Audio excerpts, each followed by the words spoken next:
Ya alhamdulillah waktu itu ya groundbreaking aja sih sebenarnya. Dan apa namanya sebagai bentuk apa namanya ya lebih bentuk keseriusan kita untuk membangun masjid di sana gitu ya. Makanya kita berkumpul bersama-sama berdoa semoga Allah mudahkan. Tapi memang yang sudah terlaksana atau terakuisisi itu baru tanahnya saja. Nah tanahnya itu sekitar kalau nggak salah 7 m ya tanahnya ya, tanah sekitar 7 m. Terus luasnya itu sekitar 400 meter persegi.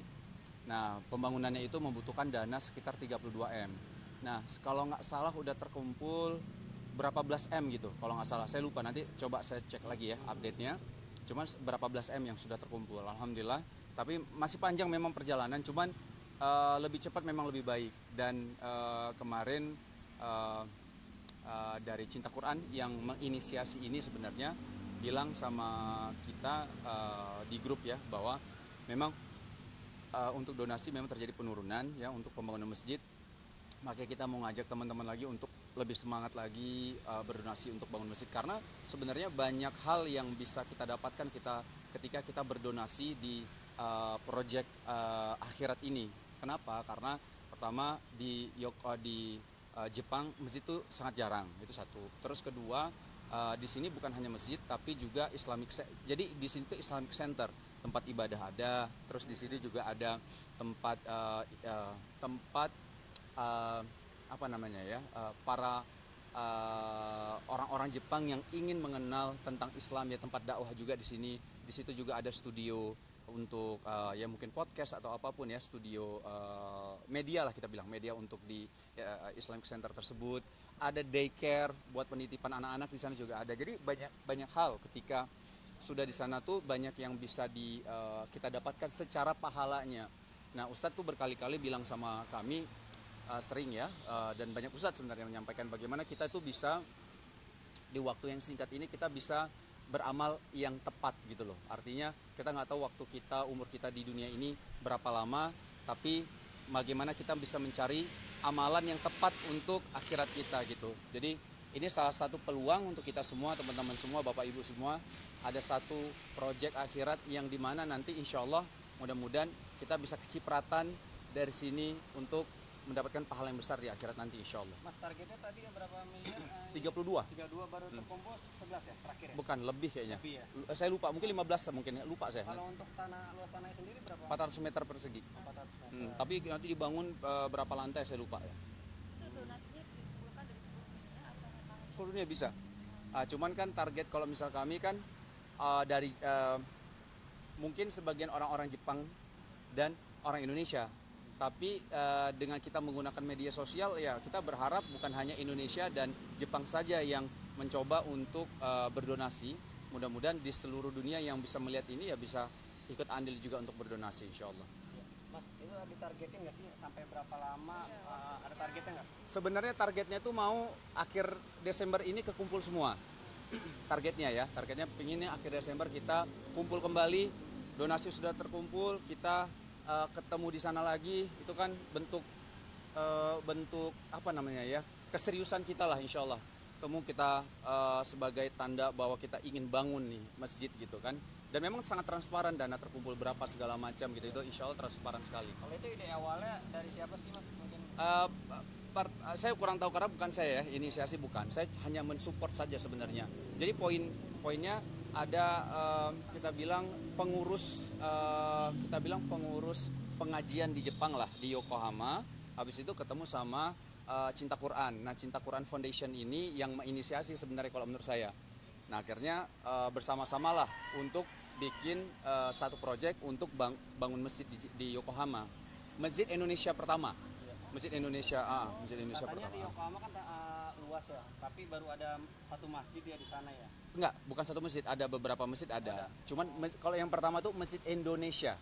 Kan kayak di Tokyo ada Masjid Indonesia. Yang di Tokyo ini Masjid Indonesia yang ada di Yokohama.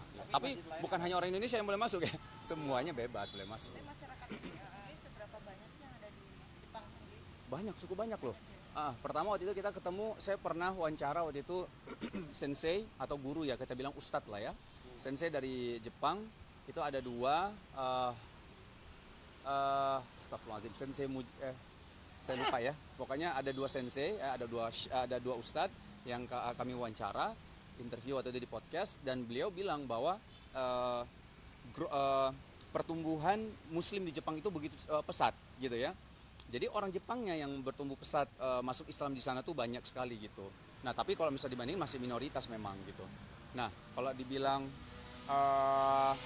berapa apa tadi? Seberapa banyak sih pertumbuhan masyarakat? Kalau pertumbuhan besar, cukup pesat lah. Kalau dibilang pertumbuhan ya, untuk pertumbuhan ya, itu cukup pesat. Tapi kalau untuk jumlah itu memang masih minoritas lah kalau di sana. Ya.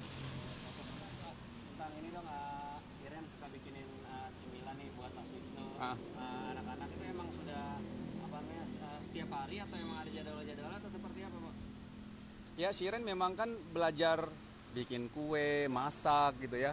Jadi hobi ini memang akhirnya pertama hobi ya memang. Terus dia akhirnya buka usaha juga. Waktu itu kan di Bogor kan pernah dibuka Bogoren Cake itu ya. Terus ketiga memang suka banget bikin makanan-makanan. Habis itu sharing memang di media sosial ya, siapa yang mau bikin ala Shiren lah kayak gitu. Terus ya testernya ya kami. Suami sama anak-anak gitu kan. Tapi alhamdulillah Masya Allah enak sih. Kalau misalnya kayak kemarin dibikinin pizza. Nah pizzanya itu memang karena saya suka banyak keju ya. Jadinya saya suka banget sama yang dibikin sama Shiren. Dan makanan-makanan lain yang dibikin Shiren, alhamdulillah sejauh ini sih jarang gagal sih. Jarang gagal ya Masya Allah tabarakallah. Tapi memang kalau misalnya ini saya bilang, ini ada kurang yang ini ada kurang ini, kayak gitulah. Kasih masukan buat Shiren gitu. Kalau saya segala sesuatu yang banyak kejunya memang. Jadi kayak misalnya pizza, keju ditebelin, maksudnya dibanyakin kejunya. Terus misalnya bikin lasanya, terus dibanyakin juga kejunya, misalnya kayak gitu kan. Terus apapun lah. Nah, alhamdulillahnya Shiren bukan hanya bisa bikin yang manis-manis, maksudnya kayak kue segala macam, tapi juga bisa bikin yang asin-asin ya, makanan gitu segala macam bisa juga. Masih belajar sampai sekarang. Tapi senang aja saya ngelihat, maksudnya intinya gini, Shiren bukan orang yang jago masak, tapi belajar masak. Saya senang gitu ngelihat istri yang bisa masak tuh senang ya gitu ya. Walaupun yang nggak bisa masak nggak kenapa-napa juga gitu loh. Intensitas buat bikin cemilan dalam seminggu mungkin berapa kali sih? Ya karena cemilan ya, jadi 9 kali ya. Karena cemilan kalau 10 ya 10 ya. Ya enggak, kalau itu lagi waktu bebas aja. Nggak kita suruh bikinin dong gitu. Tapi saya suka kirim-kirim di Instagram tuh, DM-in Shiren lagi, enak di makanannya, kirim ke Shiren. Sayang bikinin dong gitu kan. Tapi memang lebih kebanyakan iyanya. Dibikin mungkin berapa kali. Kayak gitu sih. Ya kemarin juga ada postingan abang antar anak-anak sekolah ya. Iya. Ya itu setiap hari atau gimana tuh Bang? Kita memang mengusahakan ya, aku sama Shiren tuh ngantar anak-anak ke sekolah. Maksudnya tapi nggak pasti kita anterin nggak gitu ya, tapi kita mengupayakan ketika memang pas saya sama Shiren, misalnya saya anterin karena Adam sama Hawa anak saya pertama sama kedua itu kan satu sekolah. Jadi kalau saya nganterin ini, biasanya Shiren anterin anak ketiga karena beda sekolahnya gitu. Nah kalau tadi pagi kebetulan Shiren yang antarin anak ke satu kedua gitu. Nah saya anterin anak yang ketiga. Nah anak ketiga ini memang suka naik motor. Nah saya bilang, maksudnya naik motor ya udah naik motor sama saya pakein helm gitu ya, masih kecil sih. Jadi ya supaya di depan kena angin segala macam gitu sih. Jadi tapi kita upayakan. Tapi pernah juga kok nggak sama kami pernah, misal sama kakeknya gitu, itu pernah juga gitu. Sebagai bentuk quality time ya sih. Karena memang benar bisa, apalagi buat saya ya. Karena kan saya jarang di rumah nih. Itu bentuk quality time benar juga. Karena kayak misalnya lagi di mobil, itu kan ada waktu mungkin setengah jam sampai 45 menit di perjalanan. Nah itu saya bisa ngobrol tuh sama anak-anak, ngomong apa, bercanda segala macam. Tapi kadang-kadang cerita apa gitu yang dimana bondingnya mudah-mudahan bisa jadi dapat antara saya sama anak gitu. Kalau sama anak yang kecil juga gitu kan, ketika dia seneng dilihat, oh aku sama abiku gitu ya, insya Allah bondingnya dapat lah. Mas satu lagi dong Mas, yang Ya. postingan harus dengar istri itu. Nah itu gimana sih maksudnya? Harus dengar istri maksudnya? Ini postingan yang tadi apa namanya? Yang Mas posting katanya harus dengar istri. Mana gitu ya? Yang postingan di pin ya? Di Instagram, di feed. Oh itu udah lama. Nah, Udah lama. Enggak, itu lebih bentuk ini aja. Itu pertama gini sih, ketika posting sesuatu, iya tahu. Itu udah lama itu. Jadi Ya, jadi gini, intinya? intinya saya belajar jadi suami yang baik. Ketika memposting sesuatu, poinnya lebih ke bagaimana itu nasihat untuk diri saya dulu pertama gitu ya. Bagaimana mudah-mudahan saya bisa menasihati diri saya sendiri. Terus kedua, sharing aja ke teman-teman. Siapa tahu bisa mau ikutin, silakan ikutin gitu. Enggak, tapi bukan yang kalian harus kayak gini, enggak kayak gitu. Lebih ke menasihati diri sendiri. Tapi kalau misalnya yang lain pengen ikut, sok silakan gitu. Lebih ke situ aja sih.